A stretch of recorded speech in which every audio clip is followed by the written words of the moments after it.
Hi, my name is Dmitry Garin. My background is about 25 years in IT, from technical support up all the way to vice president, managing 230 people, working in corporations such as Microsoft, Yamaha, and small startups. But this is just part of the story, and it always has been.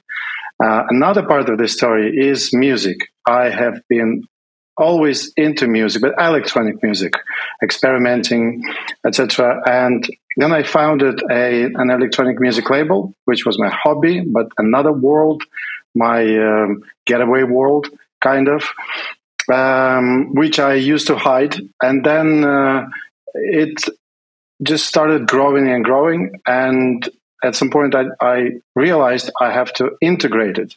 So everyone knew that music is another part of my life, which is now a central part of my life, because over the years, since 2004, when I founded the label, I released about 660 artists. Collectively, we achieved more than 2 billion views on YouTube and Spotify, etc. So it's a big thing now. So this is my background. I'm a musician and entrepreneur. I trained as a pianist, and it's through this lens of music that I bring ideas and creativity to people and projects. I founded the company Music in Offices with the idea of really increasing the role that music plays in everyday life. Fundamentally in the workplace, but also bringing the workplace individuals out into the community of where their workplace sits. And we do this through 4 main pillars: through setting up weekly office choir singing groups, through instrumental lessons for employee wellbeing as an employee benefit, through workshops bespoke to briefs, and we have an events arm as well. I'm Rob Stephenson, a mental health campaigner on a mission of trying to inspire the creation of mentally healthier workplaces where people can feel safe in seeking help when they're struggling with mental ill health, but also equipped, empowered, and have permission to prioritize well-being. I'm also a DJ, and I've kind of, in recent months, smashed together my 2 main passions of DJing and public speaking to come up with a show called Harmonizing the Mind, which helps engage people in the power of music and uses music to tell the story of how to build a well-being journey or to understand what depression or anxiety might feel like. And it's a lot of fun, which I'll tell more about in a second. I also have my own mental health challenge of bipolar disorder, which is how I started this journey. So, looking forward to getting into the conversation. Thanks everyone for the intros. I already love that we've got this common theme and then these different perspectives on it. So I'm really looking forward to this. Okay, let's start with our insights. So Dmitry, over to you. One story is about the time when I was working as enterprise IT director at my day job in a telecom company, which was about 2010.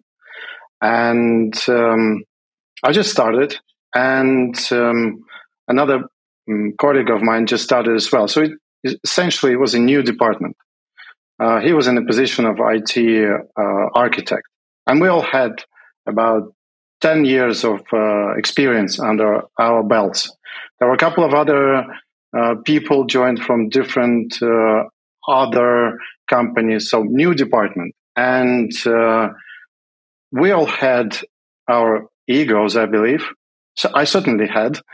And 13 years ago, I was 32. I'm 45 now. But I'm 32, kind of at the prime of my career.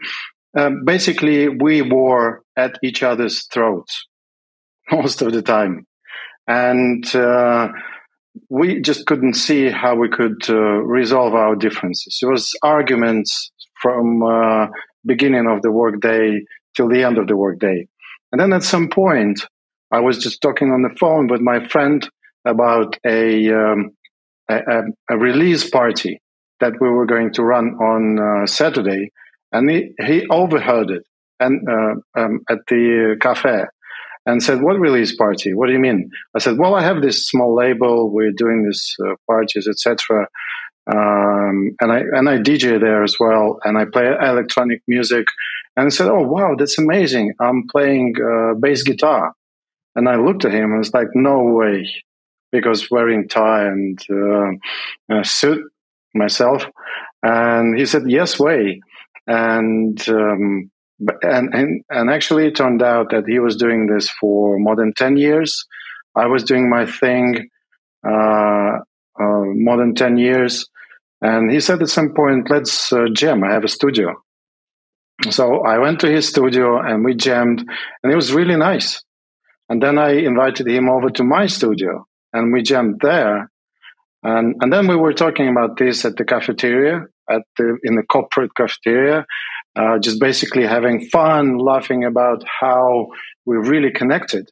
And then another person from a product management department, which is huge, joined and said, "Well, I do vocals." And I was like, "No way." So we jammed, the three of us at that point. Then we launched an enterprise social network called Yama, and basically started connecting with different, just sharing our art. And then there were lots of people, actually, just one of the most popular groups. Lots of people started commenting on the show, on the SoundCloud recording. And we basically there's a bunch of, I would say, I think 50 people out of 1,000 that were, we realized were sharing this passion. And then this creation of this group inspired other people who shared similar passions, but were not into bass music and electronic music. They were into arts, or going to art galleries or movies, etc. But anyway, my point is, this is a small story where we connected, which brought to amazing results, because the Enterprise Social Network at that company won the IT Leader Award. And basically, there are lots of measurements we took, how it increased productivity in the company and made money. You showed how when you realized that connection between the two of you, you got along really well through the common interest of music. Have you got any suggestions for how those connections could be made earlier, when people, like earlier, before there's so much tension?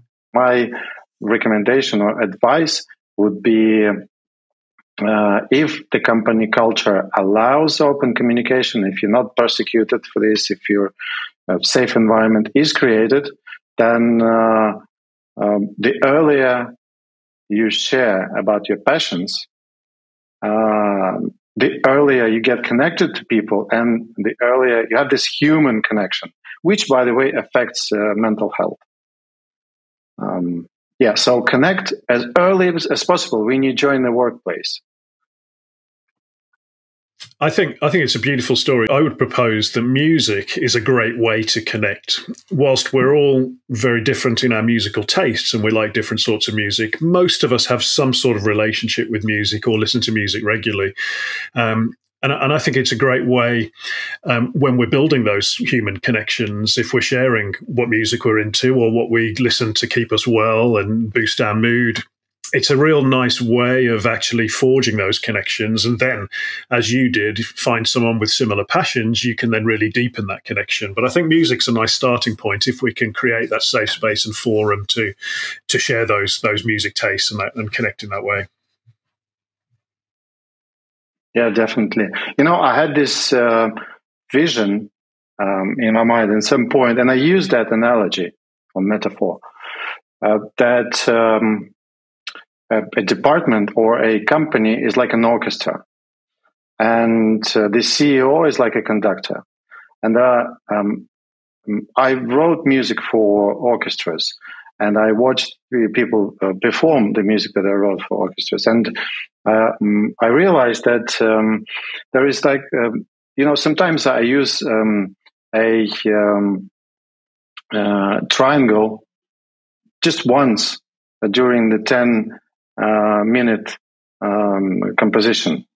but it's still very important, because without it, the composition would be different. And it's the same in the company. And the question is,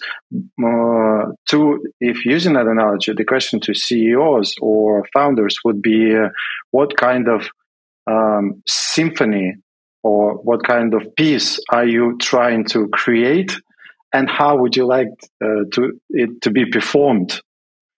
Maybe it's a synth rock or metal rap or whatever. Still different kinds of music go. Dmitry, that was so good. Thanks so much for sharing. Next, we're going to hear from Tessa. So over to you. Well, yeah, following on from Dmitry in a similar vein, I thought I'd just give a couple of anecdotes and then I'd go into detail with a case study, which is actually a very a neat follow-on from what you were saying about the orchestra, the analogy of the orchestra. So I've been teaching the piano in these different workplaces for over 15, 16 years, and I've taught CEOs, right down to beginner graduates. And the reason, I think the fascinating thing for me is always the reason people choose to take the time in the workplace to learn an instrument. Often it's the convenience, really. That's who we're speaking to. It's the convenience of having it in the workplace, which is why people choose to learn. So it might be to be able to help their children, or it might be because it's something they've always wanted to do, but not enough to want to give up time at the weekend or after work. And feedback from one CEO was recently, actually, he was saying how humbling he finds it before doing his big macro global addresses as a complete beginner, like learning a language, how humbling he finds the detail needed to just sort of coordinate his fingers to reading the notes, and how important it is, how important he's found it to remember the importance of learning how to learn. And I think as an adult, unless you are wanting to challenge yourself and put yourself in different positions of perhaps unfamiliarity, that is something which was really powerful for me to hear from someone in his position. And I asked him to share that with his company and his employees, not necessarily a recording of his lesson, but was he comfortable me sharing that vulnerability? And he was. And I think that sharing of the story of not just facilitating lessons as a sort of social ticking a box exercise, but actually endorsing it and sharing his journey with why he wanted to learn the piano was really powerful. And it's a very collegiate firm. And I think that you can see that walking around in the firm, how non-hierarchical it is.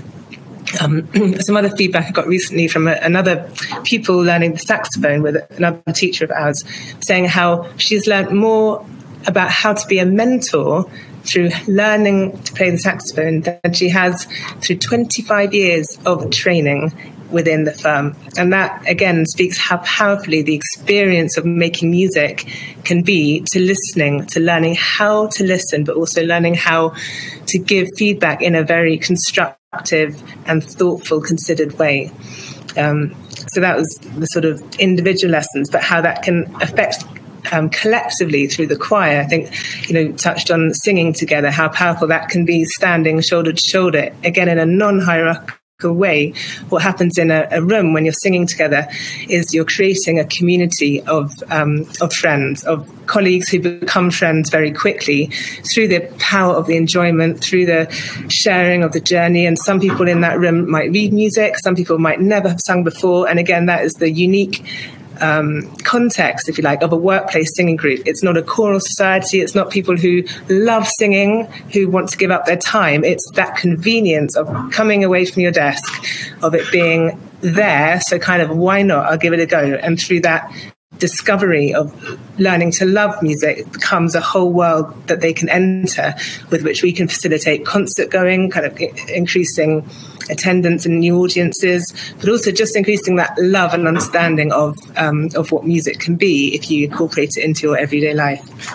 And some feedback we got from a choir member recently said, I just love the way that we broke down barriers and hierarchies where everyone is equal. She said, we laughed, we cried, and we even achieved more than as a team we would have working towards a performance. And you can't manufacture that. And I think that's, again, really powerful. Working towards a performance is when that community and that cohesion comes together, that trust. And a lot of these choir members have never performed, they might never have sung before, and they've never performed together. And so that initial performance, in whatever setting we create, whether it's in a church or in a pop-up city plaza, or in their charity partners venue, it is exhilarating, but it's also terrifying at the beginning. But doing that together and going through that experience together can have a huge impact outside of it. And the case study I wanted to go into detail. It's funny that you're mentioning the analogy of a conductor, although in this context it's probably quite a popular analogy, but it can have a big shift, create a shift of thinking. So we were given a brief by a bank for their inclusion week to create a music program that brought to life inclusive leadership and empathetic leadership. And so, yes, we use the analogy of a conductor. And we use the analogy of the role of the conductor, exploring what a conductor does. And it's actually a really common question that some of the choir members, ask. If you're not in the music world, it's certainly not something that people are familiar with. What does a conductor do? He's just standing there waving around the hands. And, as musicians, we know that he or she or they are creating the interpretation. They're creating what they want the audience to hear in the music. But in order to do that, the conductor has to allow for the breath that the brass musicians take before the sound is made, whilst gesturing at a slightly nuanced time for the strings to perform. And they're imparting leadership to every member, every leader of the sections, to create this ensemble mentality of leadership. And when we exemplify that through having a jazz ensemble or a musician ensemble there to demonstrate these words and these actions, the feedback is always how it lands with a shift of thinking in a way that management consultancies speak, often using the same messages, but without that normal jargon, and having people experience it, having 60 people clapping at the same time, and then missing the beat, and then listening, and then really leaning into what the conductor is gesturing and understanding then a little bit more that role of the leader. That transformational effect really does shift, I think, if you're doing it in that senior leadership group, the shift of culture, the understanding of how you have to allow for diversity of thought. And in order to do that, you have to reach and be in the sound of the people that you're wanting to bring to the table.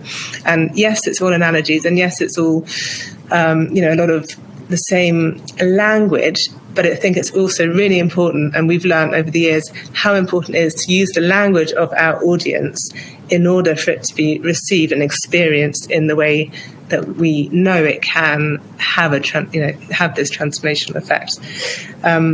Empowering the power of gesture and creating these agility of thinking through the musical power of having no wrong notes, essentially.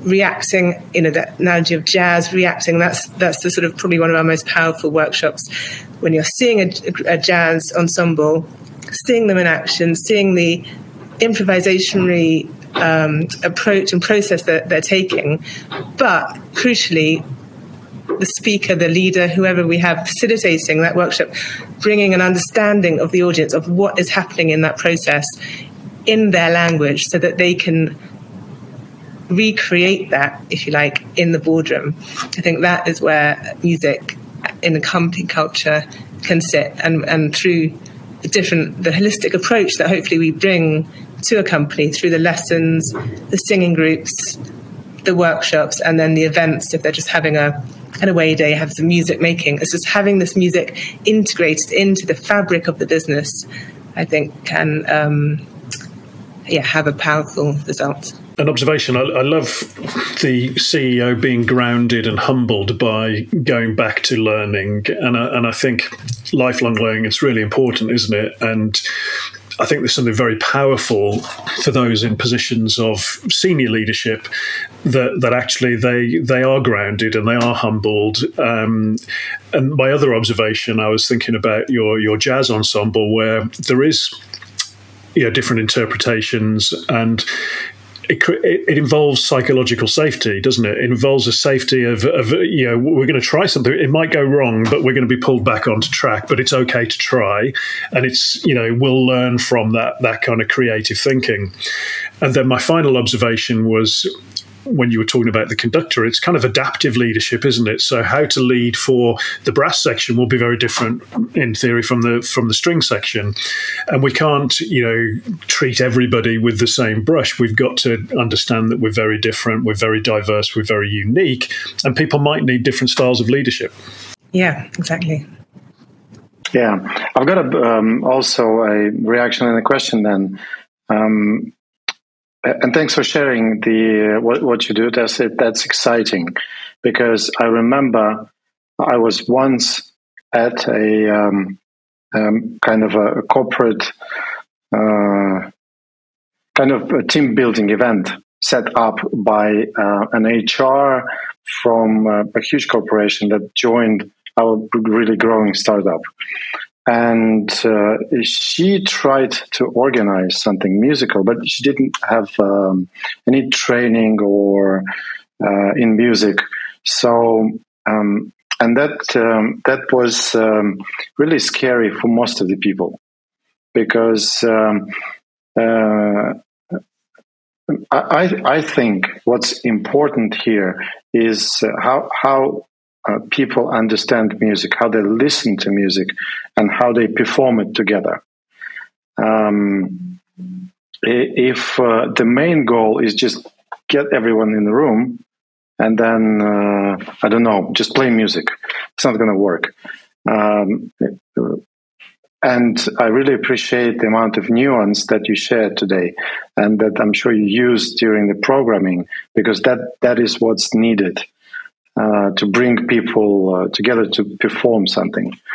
And what I remember is John Cage and he's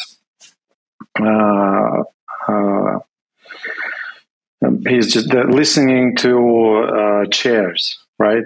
There's no music for 4 minutes, but everyone's listening to chairs. That is also music, and that is something that might be useful for the workplace. So my question to you is, you shared about jazz.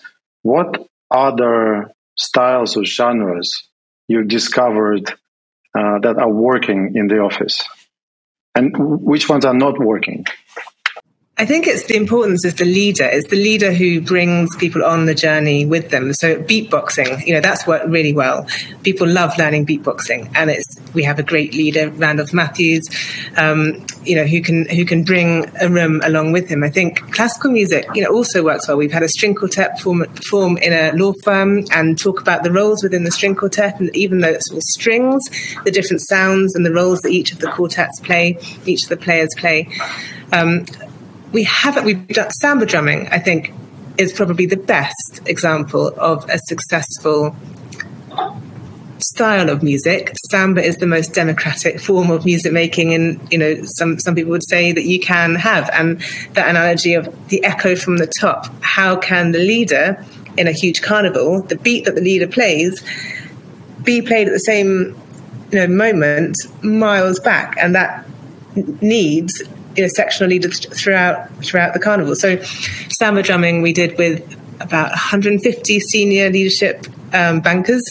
You can imagine they all had earplugs in, and it was a cacophony of sound. But again, that experience of beating the beat and hearing the beat and hearing how to be on the beat, but following a leader, I think for some it perhaps didn't land fully. There were definitely some sort of laughing, and but 150 of them in the room was quite a powerful message.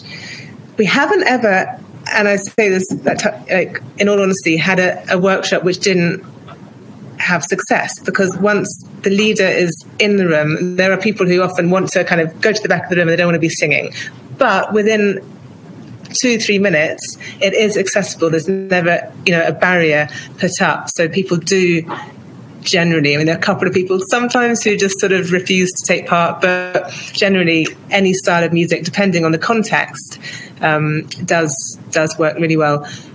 Gregorian chant, we've tried a couple of times. That maybe is less impactful in the moment in a short rehearsal session.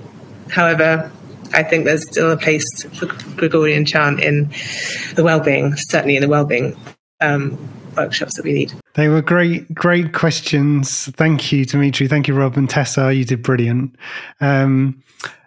Next up, we have Rob. Over to you. Thank you, Matt. So I'd probably just like to tell you sort of a personal journey to how I've developed this concept. And I mentioned at the top that I experienced bipolar disorder, which is a mental illness characterized by extremes of mood. And one of the ways that I've typically stayed balanced and well is through exercise. I'm a pretty big cyclist under normal conditions.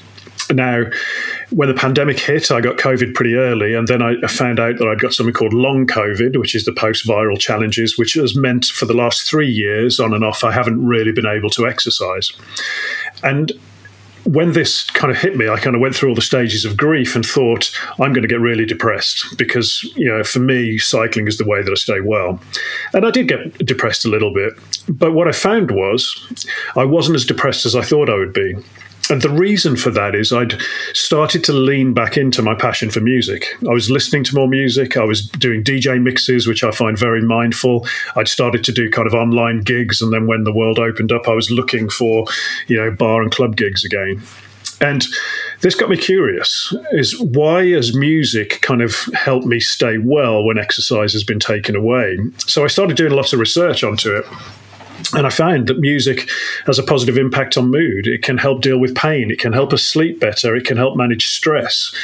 And there's all these amazing interactions between music and the brain. And so I thought, wouldn't it be fun to try and create a show that uses some DJ skills and some samples and some kind of drum kits and stuff to kind of illustrate some of the concepts of mental health and well-being through the power of music, but also educate people a little bit of these positive effects of music on the brain.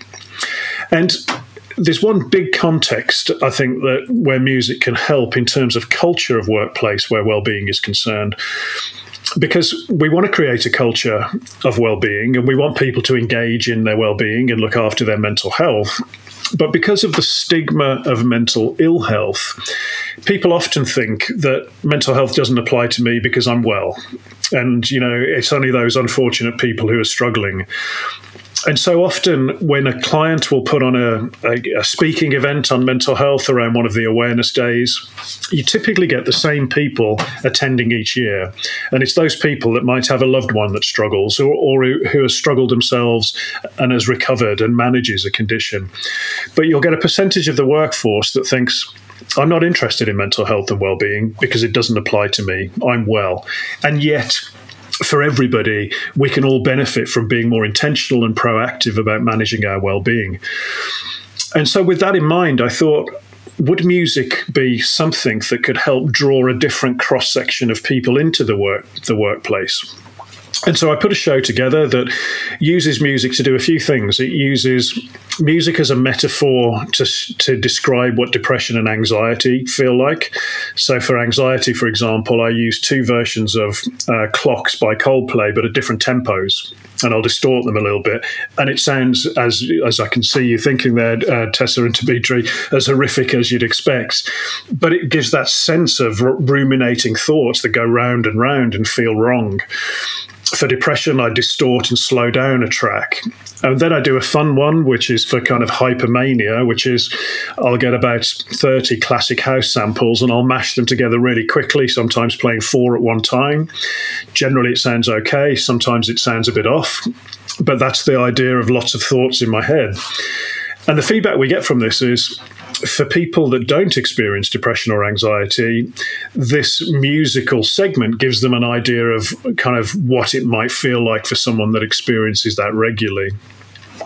The other bit of really interesting feedback we get is there's been some research that shows if you use music intentionally to boost your mood, it has a much greater effect than if you just listen to music organically.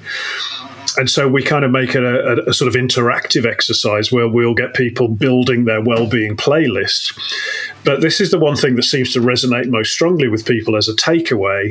It's that actually, if we can choose bits of music and build these playlists to play when we need motivation, or we're struggling to sleep, or we need a mood boost, then the impact can be much greater than if we're just playing whatever's on our regular playlist. And so what we found in taking these shows into workplace is, one, it's fun and people enjoy it because it's a bit different. Two, it attracts this very different cross-section of an audience because of the fact that 90% of us do listen to music regularly and have a relationship with music. But it also then creates a bit of education and a bit of inspiration around thinking about our mental health and well-being differently. There's one other segment we do, which I'll start with a kick drum, and I'll say this is kind of your first step on managing your well-being. And then we might add, the clap or the snare. That's when we do it regularly. And then a hi-hat, and then we build up an electronic track from the ground up to represent layering a well-being journey. And the fact that, different elements might be needed at different times. So we're kind of using music in a few ways, but it's really kind of resonating with people to just, again, draw them in and then help them think about their well-being in it through a different lens. Are you positioning these workshops as emotional regulation workshops? Because it's a sort of music therapist's approach to emotional well-being. Yeah, I'm not a music therapist, and I wouldn't, position it as such. I'm positioning them as a different way of engaging and thinking with our well-being. But what I'm doing is sharing some of the kind of, the research that is out there that will state things like, if we, listen to music intentionally, that can have a bigger impact on mood. And I'm just getting people to have a play and be curious and think about, what are the tracks that might be useful when you're feeling like you need a motivation boost, or what would the tracks be good for you if you're trying to get to sleep, rather than kind of watching TV or scrolling through social. So yes, but I'm not doing it. I'm not a music therapist. I'm just getting people to be curious about it. I think that's really good, because you're not positioning it as a sort of music therapy workshop. That's probably what's attracting, like you say, this new audience of people who otherwise might think it's not for them, but they're attending thinking this sounds fun. This sounds something which I do. I build playlists, and then you're bringing a little bit of awareness and intention in a light touch sort of way. Is that your intention, to really engage with that audience of people who wouldn't necessarily be attending if it was a music therapy workshop type thing? Yeah, absolutely, 100%. So it's drawing them in, and it's an hour-long session, and through that session, I will give them a lot of information that I would in my standard keynotes on how to manage well-being. But I'd weave it in through, sleep is really important. Here are some top tips on how to get quality sleep. But actually, did you know that music is a great way of winding down and settling the brain before going to sleep? So it allows us to get the message to a lot of people that might not ordinarily choose to come and hear it about well-being, about mental health, or, as you say, about music therapy. Thanks for sharing your story, Rob. And that reminded me on a project that I met. It's called Dance for Life, which is when I worked in the philanthropy space. And they existed for a long time. They did some studies. And what they discovered is that if they go to young people directly to talk about sex education and staying safe and trying to prevent the young pregnancy and all the different diseases, that wouldn't work. So that's why they created the program. So basically, they bring people to dance. And they bring teachers who would really teach the dance. And then they talk a little bit about this and that. And the effect is huge. Because first they have fun, they connect, and then because they feel part of something, they are not alienated, then they reduce risky behavior. It's just not significantly, but I can't remember the percentage in the figures, but I encourage you to look it up because these numbers are huge. I love this. I love the sound of that. I think it's it's using music and dance as well, connected to address a subject that is quite stigmatized or there is a taboo in a community about, and you can get a lot of positive outcomes. Yeah, I love that. It's a great example. Yeah. I really agree with you absolutely. If you pitch it or communicate it to people directly. Okay, guys, this is emotional regulation workshop, and we'll use music to help us. It's just not going to work. It's not fun, I think. But if you bring an entertainer, or if you're yourself an entertainer, and then you just people, some people are just talented in that regard. They get everyone on board, and then they do their thing, and it just works because this is how it works. And maybe that touches on the. There's a huge problem at the moment in the workplace of engagement, isn't there? There's a problem with employees engaging with all the activities that the wellbeing teams are putting on, and I think you touched on it there. It's absolutely in the titles, in the language that's used, to make it less prescriptive and more about having fun, turning up, and taking from it what you need in that moment. Yeah, 100%, and bringing it full circle into kind of culture and what we're all here to kind of talk about, in addition to our music. A lot of well-being traditionally has been around bringing solutions, whereas actually the bigger opportunity is to create a culture that is conducive to helping people thrive.